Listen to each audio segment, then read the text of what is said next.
कहानी कुर्सी की जारी है और अब हम बात करेंगे जरा पानी की।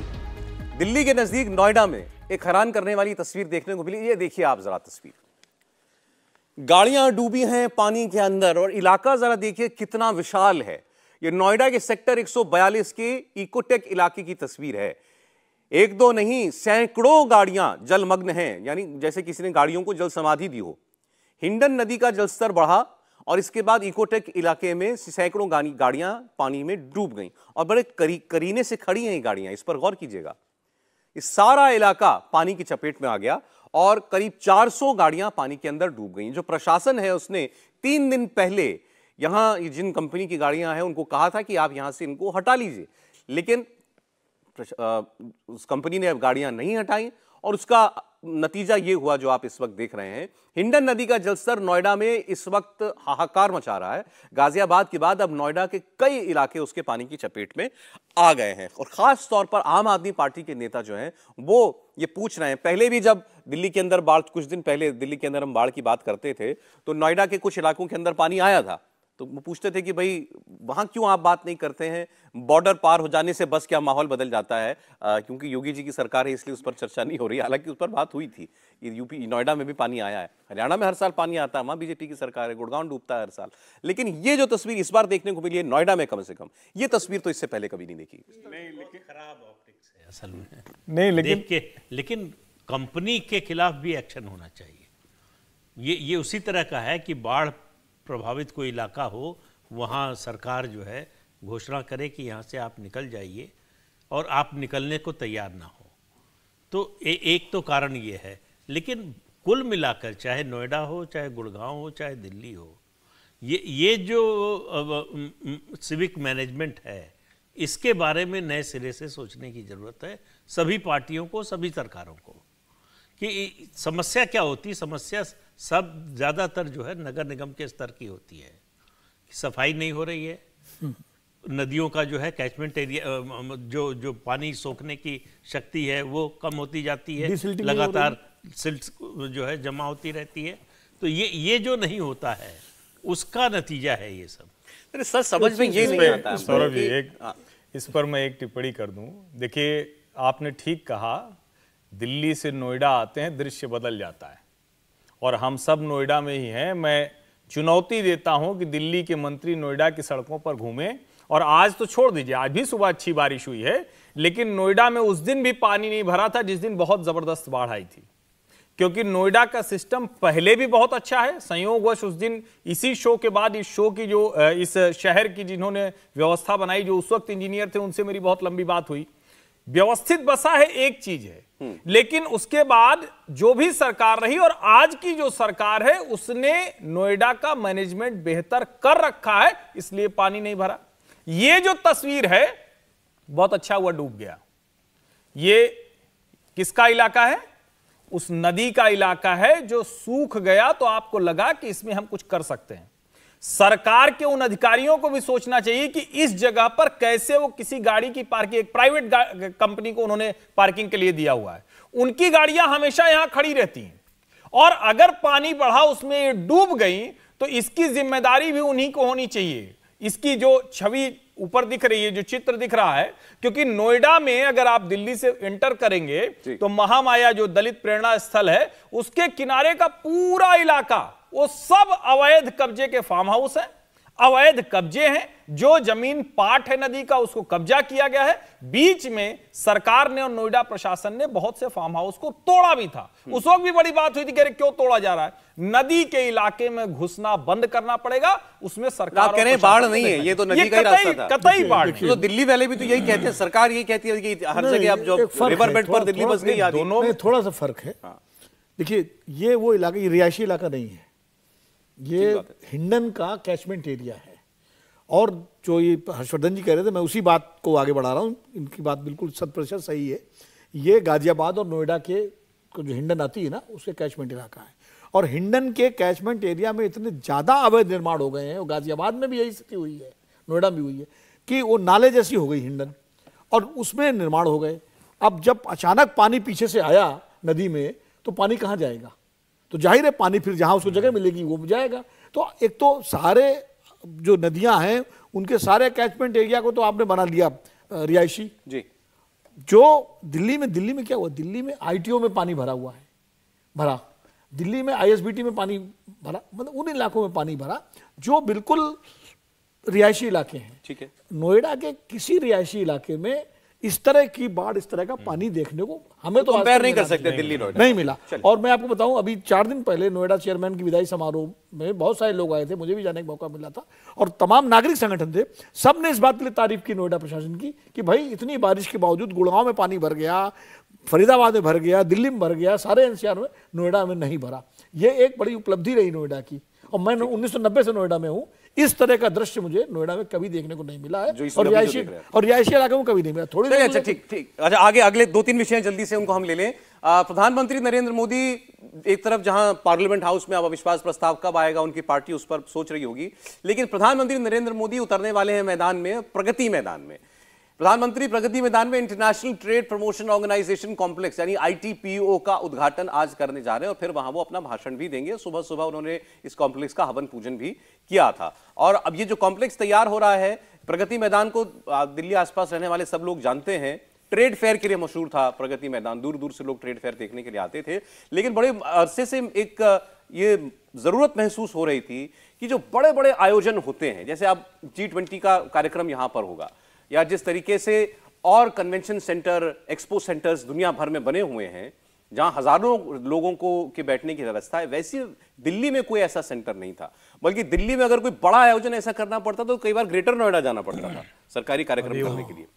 अब ये प्रगति मैदान का जो ITPO कॉम्प्लेक्स है, ये बेहद विशाल है, सिडनी के ओपेरा हाउस से बड़ा है, वर्ल्ड क्लास है, जर्मनी के हनोवर एग्जीबिशन सेंटर उसको टक्कर देता है। 5,500 लोग इसके अंदर बैठ सकते हैं। चीन हम मानते हैं कि स्केल में कम से कम बहुत बड़ी बड़ी इमारतें बनाता है, लेकिन वहां का शंघाई का नेशनल एग्जीबिशन कन्वेंशन सेंटर है, इसकी तुलना उसके साथ की जा रही है, इसके आकार में कितना ये विशाल बना है। और प्रधानमंत्री ने इस बात को सबसे पहले कहा था कि दिल्ली के अंदर एक वर्ल्ड क्लास एक्सपो सेंटर होना चाहिए, वो आज मिल रहा है देश को। तो देखिए, ये फर्क होता है जब आपके पास कोई विजन होता है, जब आपके पास स्केल का कोई जो है वो एक की सोच होती है, और जब आपके पास टाइम फ्रेम जो है वो टाइट होता है। जब आप ये तय करते हैं ये प्रोजेक्ट हमने इतने दिन में सोचा था पूरा होगा, उससे एक दिन पहले पूरा हो जाए, एक दिन बाद नहीं होना चाहिए, तब इस तरह के संस्थान बनते हैं, इस तरह के निर्माण होते हैं। ये निश्चित रूप से जो है केवल ये विजन पूरी दुनिया को दिखाने के लिए। अब G20 का यहाँ सम्मेलन होगा, तो जो देश आएंगे, जिन देशों के राष्ट्रपति प्रधानमंत्री आएंगे, वो देखकर अपने देश में जो छवि ले जाएंगे भारत की, उसके बारे में कल्पना कीजिए। यहाँ जो है आरोप प्रत्यारोप, ये हमने ज़्यादा किया, हमने पहले किया, तुमने क्या किया, तो आप तो अभी आए हैं, सबका श्रेय ले रहे हैं, कह रहे हैं पहले किसी ने कुछ किया नहीं, ये सब चलता रहेगा। लेकिन हम विश्व में अपनी किस तरह की छवि बना रहे हैं, क्या उसका हमको फायदा मिल रहा है, नुकसान हो रहा है, और देश में किस तरह का संदेश जा रहा है। अब आप इसको बनाने में जो लोग लगे होंगे उनके रोजगार की तुलना कीजिए, इसको चलाने के लिए जो लोग लगेंगे उनके रोजगार के बारे में सोचिए। तो ये मल्टीप्लायर इफेक्ट होता है। एक बिल्डिंग बनती है तो खाली वो कोई स्ट्रक्चर नहीं खड़ा हो जाता, वो एक जीवंत एंटिटी होती है जी, जो बहुत से लोगों को रोजगार देती है, बहुत से लोगों को अवसर देती है। सुनील, सबसे अच्छा ये लगता है, और मैं ये नहीं कह रहा हूं कि पहले कभी ऐसा नहीं होता था, होता होगा इस सरकार में, लेकिन क्योंकि ये उदाहरण हमारे सामने बार बार आ रहे हैं, जैसे पार्लियामेंट हाउस बना, कि आप एक संकल्प करते हैं कि हमें ये चीज बनानी है, हमें ये फैसिलिटी क्रिएट करनी है, आप शुरू करते हैं, टाइम बाउंड मैनर में उसको खत्म करते हैं, और उसको यूटिलाइज होते हुए पूरा देश देखता है, जैसे पार्लियामेंट हाउस का हुआ। हालांकि बहुत लोग उम्मीद करते हैं कि इस बार सेशन पार्लियामेंट नई पार्लियामेंट में होना चाहिए, नहीं हो पा रहा है किसी वजह से, लेकिन आपने एक यूटिलिटी खड़ी कर दी है देश के सामने, और अब वो दशकों तक रहेगी। अगला सेशन हो जाएगा, उसमें ऐसी कौन सी बात है। ऐसे ही ITPO खड़ी हो गई, इमारत ये कोई छोटा प्रोजेक्ट नहीं था, मैं कहना चाहता हूं। देखिए, बहुत बड़ा प्रोजेक्ट भारत में, खासकर हमारे दिल्ली में अंतर्राष्ट्रीय स्तर का कोई बड़ा कन्वेंशन सेंटर नहीं था। विज्ञान भवन बना था कभी, तो वो भी जो है उसकी क्षमता कम हो गई। जिस तरह से अब दुनिया जहां पहुंच गई है उस हिसाब से अपने समय में वो भी एक बड़ा प्रोजेक्ट रहा होगा जब बना था विज्ञान भवन, लेकिन इसकी आवश्यकता बहुत थी, लंबे समय से इसकी आवश्यकता थी। भारत में एक ऐसा कन्वेंशन सेंटर होना चाहिए जहां इस तरह के बड़े आयोजन हो सकें, और ये कन्वेंशन सेंटर निश्चित रूप से एक बड़ी उपलब्धि है उस दृष्टि से। और सबसे बड़ा तो इसका फायदा मिलेगा G20 में, जब सारे दुनिया भर के बड़े बड़े राष्ट्राध्यक्ष आएंगे और उनके सारे साथ में पूरा लवाजमा होगा और हजारों लोग वहां पर कम से कम 5,000 की कैपेसिटी, 5,500 की कैपेसिटी है सर। 2700 करोड़ रुपया इस पर खर्च हुआ है। इंटरनेशनल मीडिया होगा, इंटरनेशनल दुनिया के टॉप 10 कन्वेंशन सेंटर्स, दुनिया कहते तो इमेजिन कीजिए उसमें कितने बड़े बड़े शक्तिशाली देश भी होंगे, रिसोर्सफुल देश होंगे, उनके टॉप 10 एक्सपो या कन्वेंशन सेंटर्स में से एक है। तो ये फैसिलिटी और फैसिलिटी निश्चित रूप से बड़ी उपलब्धि है और अच्छी बात है। मुझे तो लगता है कि ये बनाने के बाद कम से कम भारत के अंदर, अभी मैं एक और उदाहरण देता हूँ, एक ये जहाँ पर उपराष्ट्रपति वाला जो भवन है निवास, उसके पीछे एक बड़ा पुरानी बिल्डिंग थी। अभी करीब 4-5 महीने पहले हम वहाँ गए तो वहाँ एक शानदार इमारत खड़ी हुई, और वो इमारत क्या है, वो हमारा जो आयात निर्यात इंपोर्ट एक्सपोर्ट का जो है और वाणिज्य मंत्रालय का भवन बन गया, ट्रेड एंड हाँ, और इतना शानदार बन गया। पीयूष गोयल उसके मंत्री हैं, पीयूष जी ने हम लोगों को बुलाया था, तब उन्होंने कहा कि इसकी जरूरत क्यों महसूस हुई। वो बड़ी अच्छी बात है। उन्होंने कहा कि विदेशी प्रतिनिधिमंडल आते थे जब बात करने की, तो उनको किसी 5 स्टार होटल में हमको उनसे बात करनी पड़ती थी, क्योंकि इसके अलावा कोई जगह ऐसी थी नहीं जहाँ उनके साथ उनको ट्रीट किया जाए। बोले तो उसमें पैसा भी खर्च होता था सरकार का, और एक अजीब सा लगता था कि भाई आप होटल में कर रहे हैं। अब यहाँ पर बोले बड़े से बड़ा डेलीगेशन, सारी शास्त्री भवन में किसी को बुला लीजिए, आधे लोग शास्त्री भवन बुला लीजिए या उद्योग भवन बुला लीजिए, तो यही उन्होंने कहा। ठीक है, शास्त्री भवन, उद्योग भवन। अब वो इतनी शानदार इमारत है कि देख करके लगता है जिसकी चर्चा नहीं होती। मतलब हाँ, मैं चर्चा इसलिए कर रहा हूँ कि होनी चाहिए चर्चा, तो अपने आप में आपको गर्व महसूस होता है। थोड़ा सा समय का टाइम मैनेजमेंट करना पड़ेगा आगे बढ़ते हुए, क्योंकि आज हमें जनता के रिएक्शंस को जरूर जगह देनी है। ये तो कहेंगे कि आपने कहा और किया नहीं। जल्दी से एक कमेंट में आपको राजस्थान की खबर पर लेना चाहता हूं अपने मेहमानों से।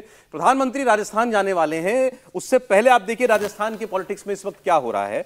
जो आरोप अपराध को लेकर चल रहे हैं, राजस्थान पर भी चर्चा हो, उससे अलग चुनावों के लिए जो स्कीम लेकर के आ रही है गहलोत सरकार, खास तौर पर वो अपनी तरफ से मान रहे हैं कि गेम चेंजर स्कीम है, मिनिमम इनकम गारंटी स्कीम। इसे मास्टर स्ट्रोक उनका कहा जा रहा है, जिससे ग्रामीण में और शहरी इलाकों में 125 दिनों का रोजगार आपको मिलेगा, वरना आपको रोजगार नहीं दे पाएंगे तो सरकार उसके एवज में आपके खाते में पैसा ट्रांसफर करेगी। और इसके अलावा जो काम नहीं कर सकते हैं उनके लिए पेंशन की सुविधा। तो यानी कि हर व्यक्ति के लिए किसी ना किसी रूप में या तो रोजगार, नहीं तो कोई संसाधन उसके लिए या पैसा जो उस अकाउंट में डालने का, ये काम सरकार कर रही है। और प्रधानमंत्री जब जाएंगे सीकर में 27 जुलाई को, तो वो वहां पर किसान सम्मान निधि की किस्त जो है वो जारी करेंगे। 14वीं किस्त है, जिसमें 8.5 करोड़ लाभार्थियों के खाते में सीधा पैसा जाएगा। अब एक तरफ किसानों के खातों में सीधा पैसा जा रहा है पिछले कई साल से, और राज्य की जो स्कीम है वो भी अब इसी डीबीटी का सहायता का लाभ देना चाहती है चुनावों में। इसका कितना असर पड़ेगा? नहीं, मुझे लगता है कि इनका असर तो निश्चित तौर पर पड़ता है, और कितना असर पड़ेगा ये उस वक्त किस तरह से मुद्दे सरकार, जो राज्य की सरकार है, उसको कितना वो बता पाएगी, इस पर निर्भर करेगा।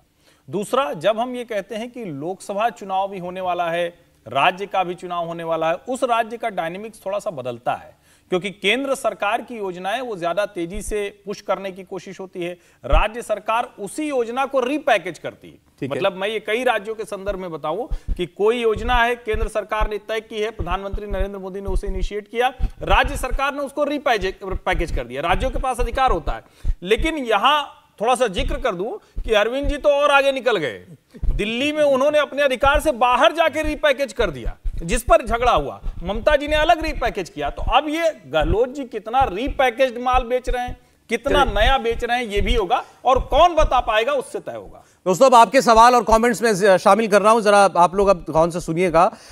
अस्मित कुमार श्रीवास्तव जी ये पूछ रहे हैं, ये लिख रहे हैं, in the fight of perception who is winning, who is not allowing the parliament to run. जनता की निगाह में कौन दोषी है कि पार्लियामेंट नहीं चल रही है? परसेप्शन की लड़ाई में कौन आगे है?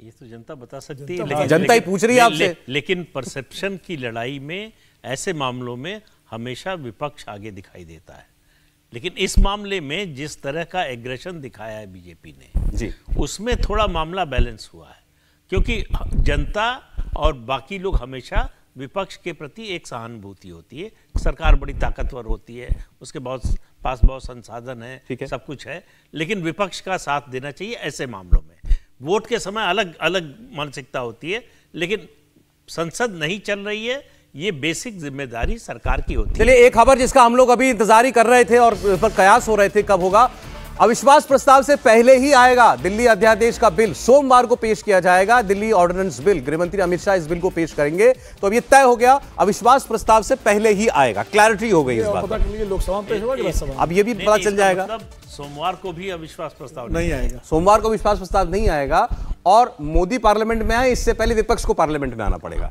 आप आएंगे, उनको बैठना पड़ेगा और इस पर बिल पर चर्चा करके इस पर वोटिंग होगी। तो दिल्ली का सोमवार का दिन निर्धारित हो गया है। तो चलिए, एक ये खबर जो है क्लैरिटी हमको मिल गई। आप ही जस्ट अपना कमेंट्स थोड़े से आप भी शॉर्ट रखिए क्योंकि बहुत सारे लोग हैं। आप ही की टिप्पणी पर एक कमेंट है रघुवीर नायडू। वो कह रहे हैं कि मैं प्रदीप जी से डिसएग्री करता हूं कि अगर दिल्ली ऑर्डिनेंस बिल हार गया तो केजरीवाल जो हैं वो इंडिया अलायंस से बाहर आ जाएंगे। उनका ये मानना, आपने कहा था कि उनकी जरूरत है कि बने रहेंगे वो कह रहे हैं मैं डिसएग्री करता हूं, बाहर आएंगे केजरीवाल। उनका ऐसा मानना है। नहीं, मैंने इसीलिए कहा है अरविंद केजरीवाल के बारे में कोई पूर्वानुमान नहीं लगा सकते। तार्किक रूप से उनको नहीं आना चाहिए। मैंने ये कहा, मैंने नहीं कहा कि बाहर आएंगे। क्या करेंगे लेकिन क्या करेंगे वो ये कोई नहीं जानता है। ठीक है। रोहित कुमार ये कह रहे हैं कि ये सारी पार्टियां जो विश्वास प्रस्ताव ला रही हैं और एक हो रही हैं, ये सिर्फ मणिपुर या लोकतंत्र बचाने के लिए है क्या? मैं एक आम आदमी के साथ युवा भी हूं, मुझे मालूम है कि किन हाथों में देश सुरक्षित है। इसमें एक सवाल और कमेंट दोनों मिला हुआ है। नहीं, तो इससे जाहिर है कि उनका मंतव्य क्या है जी। वो मान के चल रहे हैं कि देश किन हाथों में सुरक्षित है और ये जो ला रहे हैं ये लोकतंत्र उसके लिए नहीं ला रहे हैं। तो उनके प्रश्न में उनका उत्तर छिपा हुआ है जो सुनना चाहते हैं। लेकिन विपक्ष जो है संसद में किसी भी मुद्दे पर सरकार को घेरता है। अब उसके हाथ में मणिपुर का मुद्दा है या दूसरा मुद्दा है, वो घेर रहा है। सरकार अपने तरीके से उसका जवाब देगी, अपने तरीके से उससे निपटेगी। तो ये तो संसदीय लोकतंत्र में होता ही रहता है, पहली बार थोड़ी हो रहा है। क्या इंडिया नाम मोदी के डर से रखना पड़ा है? ये कश्यप वैद्य पूछ रहे हैं हर्षवर्धन जी। नहीं, इस पे तो किसी को कोई भ्रम नहीं होना चाहिए। ये गठजोड़ ही पूरा मोदी के डर का है। अब उसमें नाम ये रखना क्योंकि उनको लगता था कि भारतीय जनता पार्टी, राष्ट्रीय राष्ट्रवाद, जितना भी आप नेशनलिज्म से जुड़ा हुआ नैरेटिव कहें, विमर्श कहें, वो भाजपा के साथ है। उनको लगता है कि हम कहीं कमजोर पड़ रहे थे, चलो नाम ही सही। अच्छा, एक राजेश राठौड़ ने आपके कमेंट पर टिप्पणी की है हर्षवर्धन जी। उन्होंने लिखा है कि हर्षवर्धन जी ने सही कहा, ऑपोजिशन को पहले संसद में चर्चा करनी चाहिए थी, फिर यह बोलकर विश्वास प्रस्ताव लाना चाहिए था कि चर्चा से संतुष्ट नहीं है। ऐसे में मणिपुर पर ऑपोजिशन अधिक चर्चा कर सकता था और मोदी जी को भी संसद में ला सकता था। जो भाई कहते हैं दोनों काम करता विपक्ष अगर, तो शायद क्रेडिबिलिटी ज्यादा नजर आती। आपने हर्षवर्धन जी की बात को उन्होंने एक तरह से इंडोर्स किया है कि आप पहले चर्चा करते, चर्चा तो करो पहले। मणिपुर में आप लोग इतना कह रहे हो, मणिपुर पर बात तो करो जब सरकार ने कह दिया है कि हम तैयार हैं। और ये कसम तो टूट गई कि जब तक पीएम का बयान नहीं होगा तब तक संसद चलने नहीं देंगे। अब तो आना पड़ेगा, तो आना ही पड़ेगा, वोट भी करना पड़ेगा, बहस में हिस्सा भी लेना पड़ेगा और वो बहस मणिपुर पर नहीं होगी। अच्छा, ये भानु बघेल जी हमारे, उन्होंने एक बड़ा इंटरेस्टिंग ट्वीट लिखा है। ये चर्चा कहीं आई भी थी पहले कि ये इंडिया अलायंस है। बीजेपी वाले इस बात को कह रहे थे, मेरे सामने भी चर्चा में भी कहा शाम के प्रोग्राम में कि ये इंडिया का हिंदी में क्या बताएंगे, अनुवाद करेंगे। इंडिया अलायंस सुधांशु जी ने भी कहा था, तो बड़ी दिक्कत आएगी। इन्होंने अनुवाद करके कहा और कहा इसको याद करिए। अब पढ़ रहा हूं, इंडिया, आई मतलब भारतीय, एन मतलब राष्ट्रीय, डी मतलब प्रजातांत्रिक, आई को मिलाकर आई और आई को और मिला ले ए का संगठन। तो वो कह रहे हैं भारा प्रकोसम, ये नाम याद कर लीजिए आप। नहीं, उसमें एक गलत बोल गए वो डी जो है वो डेवलपमेंटल है, वो डेवलपमेंटल है, विकासवादी कह सकते हैं, विकासशील कह सकते हैं, वो डेवलपमेंटल है। तो भारत कुछ उनको चेंज करना पड़ेगा, विकासवादी कह दें फिर। जिन्होंने रखा है वो नहीं बोल रहे हैं, वो नहीं बोल रहे, किसी और क्या जरूरत है। और वो बोलने के लिए रखा भी नहीं, उनको बोलना तो इंडिया ही है। नीतीश कुमार वर्मा ये कह रहे हैं, मेरा सवाल है, जिस तरह लोग नेहरू जी को, इंदिरा जी को पसंद करते थे, उसी तरह लोग आज मोदी जी को पसंद करते हैं। क्या उन लोगों के समय महंगाई या बेरोजगारी नहीं थी, उसके बाद भी लोग उन लोगों को पसंद किया करते थे? मतलब परेशानियां तो उस वक्त बेहिंदुस्तान की और ज्यादा रही होंगी, तब भी उन लोगों के प्रति इतनी लोकप्रियता थी। आज विपक्ष महंगाई बढ़ा दी, बेरोजगारी बढ़ा दी करता है। तो सतत मुद्दा है।